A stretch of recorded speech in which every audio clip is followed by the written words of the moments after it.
वक्फ बोर्डवर आता सध्या जोर चालू आहे, मात्र अद्यापही विरोधी त्याच्यावर आपला आक्षेप दर्शवतात. काय सांगणार त्याबद्दल वक्फ बोर्डवर?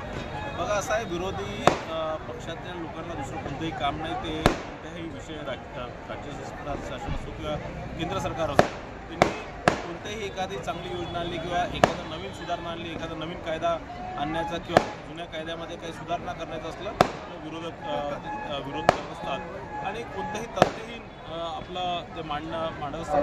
मला सर्वात आश्चर्याची बाब ही आहे की काँग्रेस पक्षाला विरोध करणार होता, हे साहजिक आहे, हे सगळ्यांना मान्य आहे.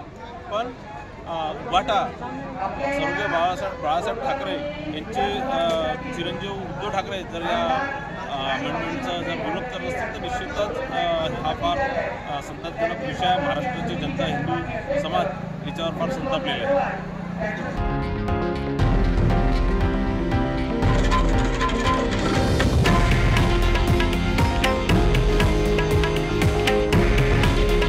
हे आहे देशातील नंबर 1 न्यूज नेटवर्क आणि आपण पाहत आहात TV9 मराठी.